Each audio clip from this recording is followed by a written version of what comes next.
L'État français développe l'éolien en mer pour atteindre ses engagements en faveur de la transition énergétique. Le littoral dunkerquois a ainsi été identifié pour l'implantation d'un parc éolien en mer. Le projet est porté par 2 maîtres d'ouvrage, Éoliennes en mer de Dunkerque, EMD, composé de EDF Renouvelables, Innogy SE et Enbridge. Et le 2e maître d'ouvrage, RTE, Réseau de transport d'électricité. Éoliennes en mer de Dunkerque est en charge du parc éolien en mer au large de Dunkerque. RTE assure le raccordement du parc éolien en mer au réseau terrestre. Le projet compte 46 éoliennes au maximum, 20 à 25 km de liaisons sous-marines et souterraines, un poste électrique en mer et un poste électrique à terre. L'implantation du parc éolien se situe à plus de 10 km des côtes. Les études en cours visent à garantir le respect des activités humaines, maritimes et l'environnement naturel. Le port de Dunkerque accueillerait la base de maintenance du parc éolien. Le coût global du projet est évalué à 1,4 milliard d'euros.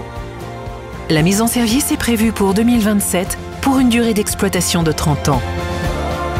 La production attendue correspond aux besoins en électricité sur une année de près d'1 million de personnes. Informez-vous et donnez votre avis sur le site du débat public.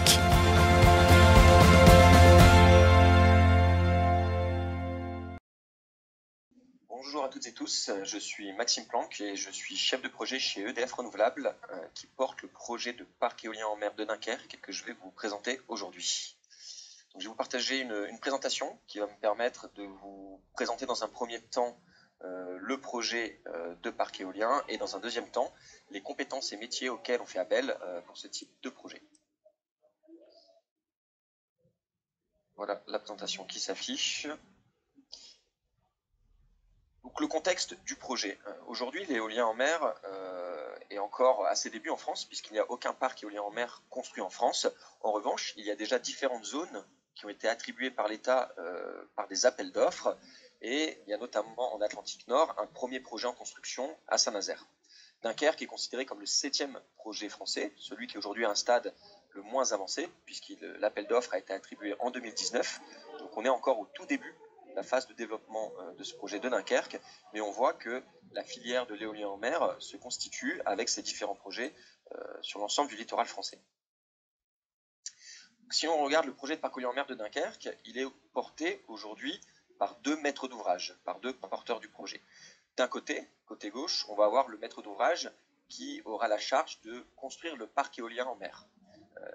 Il s'agit de la société éolienne en mer de Dunkerque. Et en fait, cette société, elle regroupe 3 actionnaires. Donc EDF Renouvelables, pour lequel je travaille, qui est la filiale du groupe EDF pour tous les projets d'énergie renouvelable. L'énergéticien Enbridge, qui est d'origine canadienne.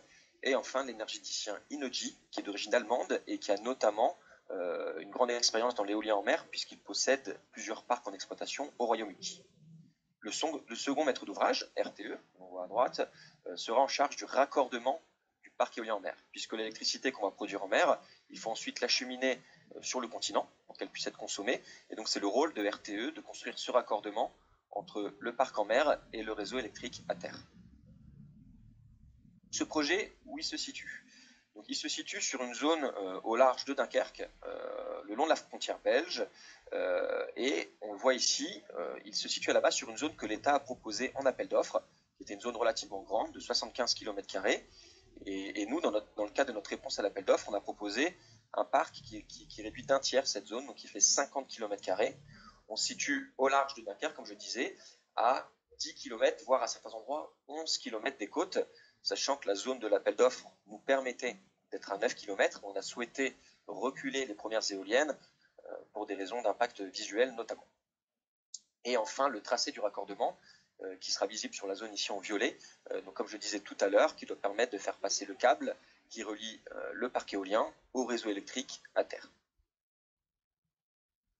Donc ce projet, il se constitue de quoi? Donc dans un premier temps, comme je disais, la partie parc éolien, donc sous la maîtrise d'ouvrage d'éoliennes en mer de Dunkerque.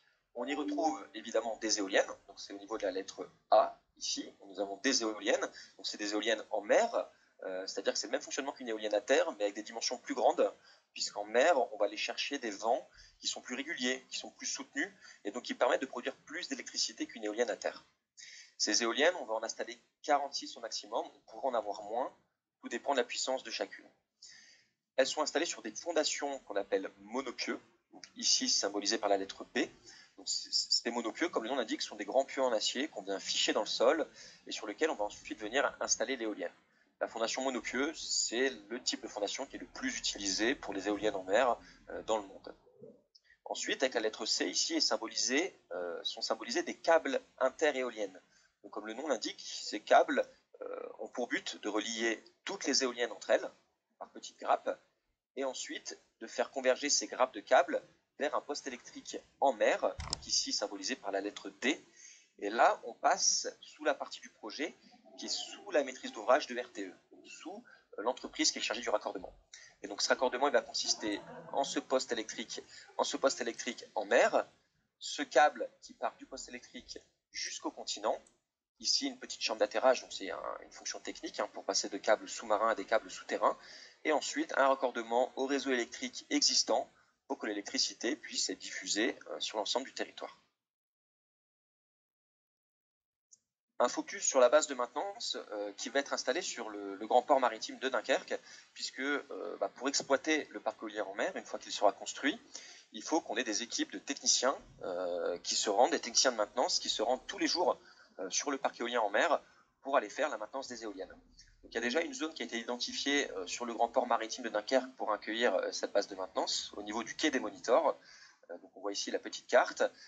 Cette base de maintenance va consister en un entrepôt plutôt pour les petites pièces de maintenance utilisées au quotidien, un bâtiment tertiaire pour l'ensemble des bureaux des équipes, quelques fonctions de supervision du parc éolien pour vérifier à distance que tout fonctionne bien, et évidemment des quais ici pour accueillir le bateau de maintenance, parfois 2 ou 3 bateaux de maintenance l'été quand on a un petit peu plus d'équipes présentes, pour se rendre sur le parc éolien quotidiennement.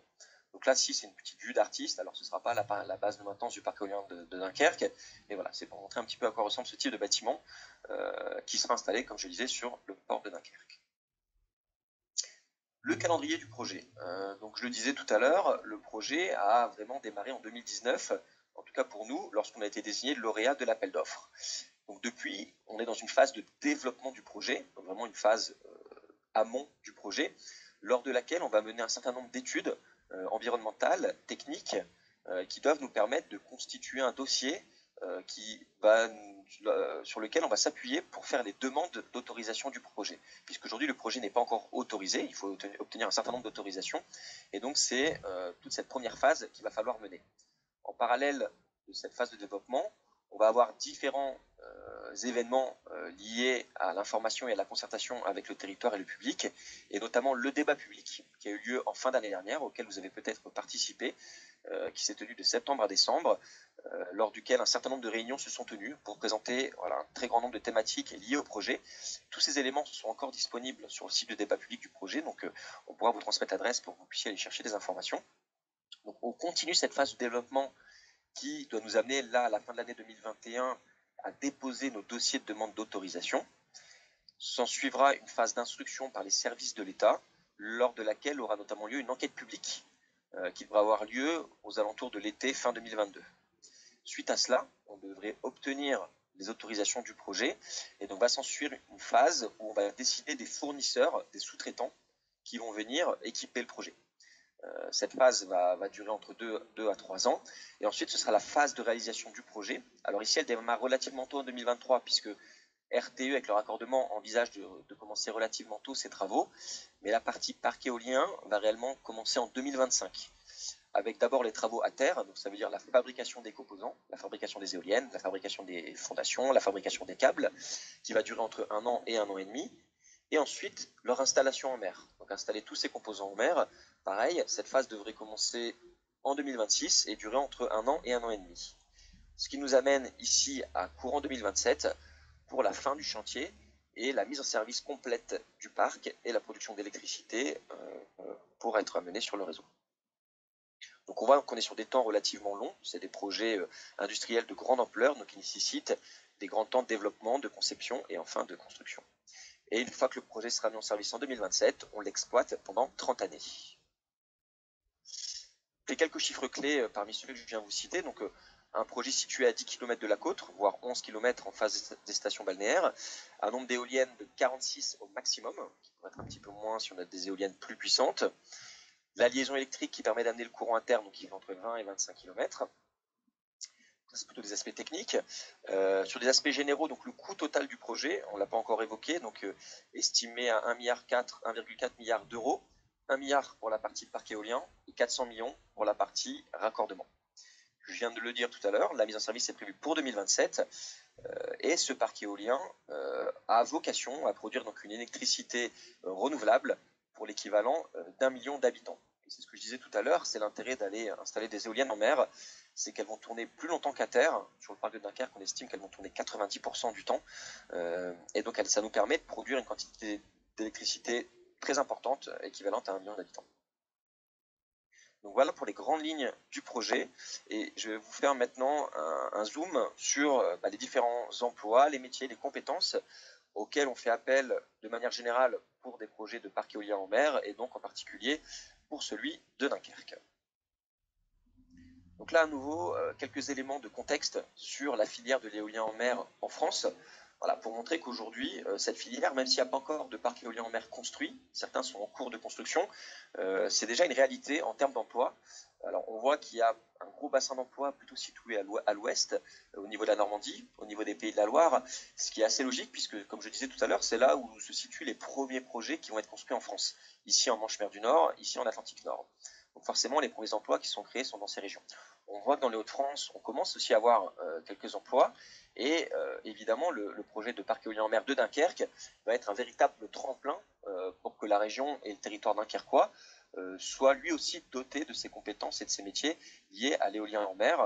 Voilà, je ne vais pas rentrer dans le détail des différents métiers généraux qu'on retrouve, je vais y venir après dans la présentation. En revanche, je vous invite, si vous souhaitez avoir plus d'informations, à consulter ce site, Observatoire des énergies de la mer, qui compile l'ensemble des compétences qu'on retrouve aujourd'hui sur le territoire français liées aux énergies de la mer et en particulier à l'éolien en mer. Donc pareil, on pourra vous laisser tous les éléments en lien. Donc si on regarde en particulier le parc de Dunkerque, donc vous retrouvez ici les trois phases que j'évoquais tout à l'heure dans le calendrier général du projet, à savoir la phase de développement, ici, de 2020 à 2025, la phase de construction, donc comme je disais, pour le parc éolien qui est plutôt séparé en deux temps avec une partie des travaux à terre, puis une partie des travaux en mer, et enfin la phase d'exploitation et maintenance qui va durer 30 ans. Et donc ce visuel vous présente quels sont les emplois, surtout le nombre d'emplois mobilisés par phase du projet. Ici, vous retrouvez à gauche, à lire en ligne comme ça, le type d'activité qui est concerné par ces emplois. Donc on voit que pour la phase de développement, qui va durer jusqu'à 2025, on est plutôt sur des emplois liés au pilotage du projet et aux études environnementales et techniques. C'est ce que je disais tout à l'heure, c'est les études qu'on mène actuellement et qu'on va mener jusqu'à la construction du projet. Donc on voit que la phase de développement, c'est celle qui ne mobilise pas le plus d'emplois dans le projet, ce qui est assez logique puisque c'est toute la préparation du projet. Aujourd'hui, on est dans une phase où on a une douzaine d'emplois qui sont mobilisés, principalement chez EDF Renouvelables, au sein de l'équipe dans laquelle je travaille. Ces emplois vont monter en nombre au fur et à mesure qu'on va rapprocher de la phase de construction et vont évidemment rester ici en phase de construction pour piloter l'ensemble des sous-traitants. On voit ici que la phase de construction va être celle qui va mobiliser le plus d'emplois, puisqu'il va falloir à la fois des emplois au niveau des éoliennes, pour les fabriquer, pour les assembler, pour les transporter et pour les installer. Idem pour ces fondations monopieux que je présentais tout à l'heure, il va falloir les fabriquer, les transporter et les installer. Et enfin les câbles, le réseau de câbles interéoliennes qu'il va également falloir fabriquer, transporter et installer. Et donc beaucoup d'emplois vont être mobilisés lors de cette période de construction. Aujourd'hui, la localisation de ces emplois n'est pas encore complètement définie, puisque je l'ai expliqué tout à l'heure, on n'a pas encore décidé de nos sous-traitants. Donc forcément, comme on ne connaît pas encore l'identité de nos sous-traitants, on ne connaît pas la localisation de où vont avoir lieu ces activités. Nous, notre objectif, en tant que maître d'ouvrage du projet, c'est de faire en sorte qu'un maximum de ces emplois et de ces compétences soient mobilisés au plus proche du projet. Donc au plus proche du projet, c'est évidemment sur le Dunkerquois, en lien avec le Grand Port Maritime, c'est à l'échelle de la région des Hauts-de-France ou à l'échelle nationale, en fonction des sites et des compétences qu'on va retrouver sur les différents endroits du territoire. Je vais revenir après dans le détail sur les types d'emplois qu'on retrouve ici sur environ les 800 emplois qui sont mobilisés en fin de phase de développement et de construction, entre 800 et 850. Et enfin, j'ai expliqué tout à l'heure, pendant la phase d'exploitation, qui va être, elle, on connaît la localisation, on sera bien sur le port de Dunkerque, on va avoir 50 emplois directs mobilisés pendant les 30 années de la phase d'exploitation du projet, donc qui vont se situer sur le grand port maritime de Dunkerque, sachant que ce sont les emplois directs auxquels il faut ajouter des emplois indirects et induits. Donc on peut monter à 150, 200 emplois si on compte la chaîne de sous-traitance liée à cette base de maintenance. Donc voilà le visuel global qui vous donne une idée de quand vont avoir lieu les mobilisations d'emplois et par quelle grande famille. Et maintenant, on va regarder dans le détail, pour chacune des phases, le type de métier, le type de compétences auxquelles on fait appel. Pour la phase de développement, celle qui va nous amener à fin 2024, début 2025. On va retrouver, comme on disait tout à l'heure, plutôt des activités de gestion de projet, d'études environnementales, techniques, également des études socio-économiques, d'ingénierie. On va également mobiliser pour faire des études des moyens nautiques, puisqu'on a besoin de faire certaines études en mer, des relevés en mer, des fonctions de gestion de projet, des fonctions plus transverses sur la gestion administrative, la communication. On l'a vu tout à l'heure, il y avait un débat public, donc il y a évidemment des activités qui ont été générées en lien avec cet événement du territoire, et des fonctions support. Donc les compétences auxquelles on fait appel, les métiers, donc, au niveau du pilotage du projet et des études, principalement de l'ingénierie, qu'elle soit généraliste ou expertise, type études des sols, géosciences, météo-océanique, environnement, électrotechnique, génie civil. Dans les fonctions support, on va retrouver également différentes expertises, différentes compétences en lien avec les assurances, le financement, les juristes, les avocats, les acheteurs. Enfin, voilà, tout ce qui est assez classique en termes de pilotage de projet. Et enfin, des activités plutôt liées à la communication, tout ce qui va être chargé de communication, des fonctions support administratives, la formation aussi également dans cette phase. C'est la phase où on va former les compétences. Et architecte, bon ça c'était par exemple dans le cas de la base de maintenance qu'il va falloir concevoir avant de la construire. Et enfin, des prestataires et de ressources potentielles, des partenaires qu'on a déjà identifiés sur le territoire. Évidemment, cette liste n'est pas arrêtée. L'idée, c'est qu'elle puisse s'alimenter au fur et à mesure du développement du projet avec tous les partenaires qui sont intéressés pour participer à ce projet. Donc voilà, la phase de développement, comme je disais, qui ne mobilise pas forcément le plus d'emplois, mais qui permet de commencer à nouer des premiers partenariats sur le territoire. On a par exemple travaillé avec les pêcheurs pour faire des études en mer, on travaille avec l'ULCO pour faire des thèses et des doctorats sur certains sujets, on travaille avec des compétences locales, des bureaux d'études locaux pour différentes études que nous menons actuellement. On passe ensuite en phase de construction. Donc là, on l'a bien identifié tout à l'heure, on a beaucoup plus d'emplois qui sont mobilisés à cette occasion et donc beaucoup plus d'activités et de compétences associées. Donc je disais, on va avoir trois principaux lots liés aux éoliennes, un second lié aux fondations et un troisième lié aux câbles interéoliennes. Donc les différentes compétences qui sont associées à la fabrication de ces composants, les compétences qui sont associées à leur assemblage à terre. Par exemple, une éolienne, on va fabriquer le mât, on va fabriquer les équipements du mât, et en fait tout ça on va l'assembler à terre avant d'aller installer l'éolienne en mer. Donc on a des fonctions plutôt, on va dire, d'assemblage du matériel. Et enfin, leur transport et leur installation en mer. Donc tout ça implique qu'on fasse appel à des compétences et des métiers, donc à nouveau en ingénierie évidemment, qu'elles soient généralistes ou sur des domaines spécifiques de mécanique, de matériaux, d'électrotechnique, évidemment avec des composantes maritimes, du génie civil, du BTP, de la logistique. On va faire également appel à un certain nombre de compétences au niveau technicien, que ce soit en productique pour fabriquer les composants, que ce soit en mécanique, en électrotechnique, en matériaux composites, ça c'est notamment pour la fabrication des pales d'éoliennes, plasturgie également pour les pales d'éoliennes, évidemment de la qualité pour l'ensemble de ce processus de fabrication, et de la logistique, évidemment pour les activités de transport et d'assemblage en mer. On va également faire appel à des ouvriers qualifiés dans les domaines de la chaudronnerie, de la métallurgie, de la soudure, de la plasturgie, à nouveau des matériaux composites, des conducteurs d'engins, des grutiers, évidemment, pour cette phase de construction. Et enfin, des compétences support en logistique sur la manutention, les capitaines matelots des navires qui vont installer les différents composants en mer, et les mêmes fonctions qu'on retrouvait finalement lors du développement, l'ensemble des fonctions support, acheteur, manager de contrat, la direction, et les fonctions administratives des différentes équipes pour animer le pilotage du projet. Alors pareil, on a commencé à identifier aujourd'hui des prestataires potentiels à l'échelle du territoire dunkerquois, à l'échelle de la région des Hauts-de-France, pour voir si aujourd'hui ces compétences existent sur le territoire où le projet va être implanté. Donc on voit des premières listes de noms de partenaires potentiels identifiés. Évidemment, ce sont des exemples. L'idée, c'est qu'on étoffe cette liste pendant toute cette phase de développement. On met en place tout un système en partenariat avec la CCI qui nous permet de sensibiliser, d'identifier les entreprises qui vont pouvoir intégrer cette chaîne de sous-traitance. Et l'idée, c'est de mettre à profit toute cette phase de développement pour renforcer éventuellement les compétences de ces entreprises s'il y a besoin de se spécifier sur tel ou tel domaine, pour qu'elles soient prêtes au moment où on devra faire appel à elles pour le projet de parc éolien en mer de Dunkerque. Et il faut savoir qu'il n'y a même pas forcément besoin finalement d'attendre le parc éolien en mer de Dunkerque pour que ces entreprises intègrent d'ores et déjà la filière de l'éolien en mer en France, puisque par exemple Dillinger, qui est implanté sur le Dunkerquois, qui est une entreprise de métallurgie, fournit d'ores et déjà, par exemple, le parc éolien en mer qui est construit en ce moment à Saint-Nazaire, en Loire-Atlantique, et fournit des pièces de métal pour ce projet. Donc évidemment, on est sur des projets de grande envergure, des projets d'envergure nationale, voire européenne.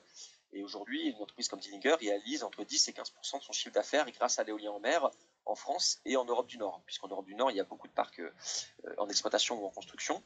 Et donc l'idée, c'est que nous, on fasse du parc éolien en mer de Dunkerque un tremplin, une porte qui ouvre aux entreprises du Dunkerquois la filière de l'éolien en mer et pas uniquement le projet de Dunkerque. Donc ce sont vraiment des métiers d'avenir.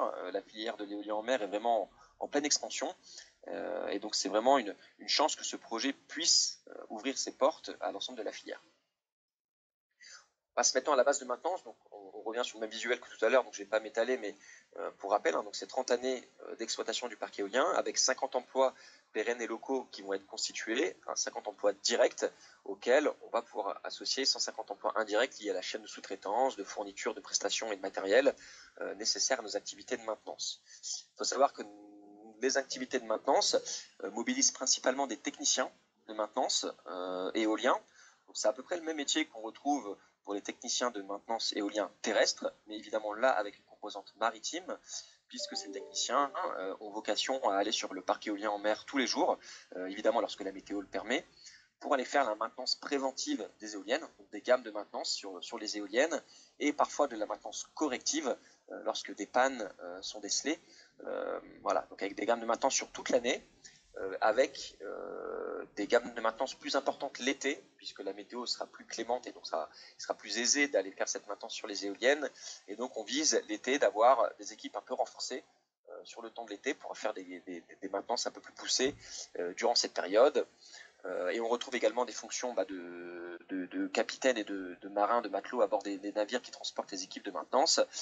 Également sur la base de maintenance, des équipes de techniciens de surveillance et de supervision qui vont pouvoir superviser certains éléments du parc, avoir des informations en temps réel sur le fonctionnement du parc. Et enfin, dans l'entrepôt de la base de maintenance, des activités de logistique pour gérer l'entrepôt, de manutention. Et enfin, les fonctions support de la base de maintenance, le management, le secrétariat, quelques ingénieurs, des fonctions d'acheteurs. Et donc, comme je disais, donc, quelques détails sur ces activités. Voilà, je ne vais pas revenir dans le détail, mais donc évidemment la maintenance des éoliennes, leur exploitation, le pilotage, quelques fonctions d'ingénierie, toujours des suivis environnementaux, puisque c'est vrai je ne l'ai pas évoqué tout à l'heure, mais ces études environnementales qu'on fait aujourd'hui en phase de développement vont également impliquer qu'on fasse des études pendant l'exploitation du projet, pour vérifier que les impacts du projet ne dépassent pas ceux qu'on avait prédits. Donc il y aura tout un ensemble à nouveau d'études à mener sur le plan d'eau et aux alentours, donc à nouveau faire appel à des compétences d'expertise environnementale, d'expertise technique, pour suivre ce projet tout au long des 30 ans où on va l'exploiter. Bon, en termes de compétences, je le disais, des techniciens avec des compétences en mécanique, en électronique. Voilà, on retrouve à peu près les mêmes compétences que j'évoquais tout à l'heure pour la phase de construction, et également des partenaires, des prestataires déjà identifiés, des premières listes identifiées sur le territoire, qu'on entend bien sûr étoffer, comme je disais tout à l'heure, d'ici à ce qu'on passe à cette phase d'exploitation. Donc elle devrait démarrer aux alentours de 2027, comme j'avais indiqué tout à l'heure dans le calendrier. Il faut savoir que donc, cette phase de développement qui va nous amener jusqu'à la construction, comme je disais, on veut la mettre à profit pour qu'on puisse sensibiliser, informer le plus possible autour des métiers de l'éolien en mer et en particulier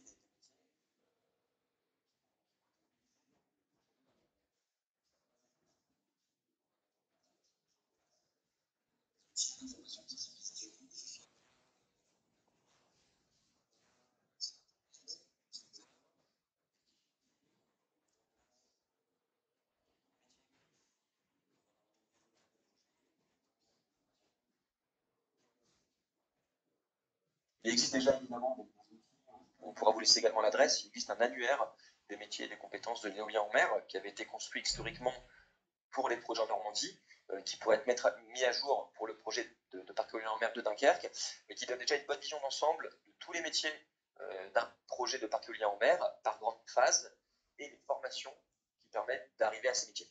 Donc cet annuaire existe, il sera mis à jour, mais je vous invite à consulter d'ores et déjà, puisque ça vous donne des premières indications.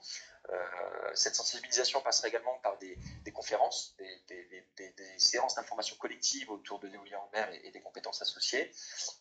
Et enfin, lorsque la mobilisation des projets, des métiers va augmenter au fur et à mesure de l'avancée du projet, la mise en place d'un espace ressources humaines dédié sur le site du projet, afin que chacun puisse être informé en temps réel des besoins en compétences et puisse candidater aux différents métiers qu'on ouvrira sur notre site internet. Donc ça, c'est pas encore pour tout de suite, on l'a vu, on est encore au début du développement, mais on vous sensibilise d'ores et déjà au système qu'on va mettre en place pour vous permettre de vous informer au mieux. Et enfin, un dernier élément qui nous semblait important de vous présenter, c'est que dans le cadre de notre réponse à l'appel d'offres, nous avons pris un engagement de confier un certain nombre d'heures, un minimum 5% du total d'heures que l'on va réaliser, que ce soit en phase de développement, de construction ou d'exploitation maintenance, à des personnes éloignées de l'emploi en insertion, donc avec des dispositifs spécifiques qui sont mis en place pour pouvoir informer et mobiliser ce type de public. Donc voilà, il y a des compétences aujourd'hui qui ont déjà été identifiées, des activités qui ont été identifiées, que ce soit lié à l'aménagement portuaire, que ce soit sur des activités de manutention en phase chantier, que ce soit sur des prestations de communication événementielles ou des activités sur la base de maintenance. Voilà, un ensemble d'activités ont déjà été identifiées. Et l'idée, c'est qu'on puisse donc, les confier à des personnes éloignées de l'emploi.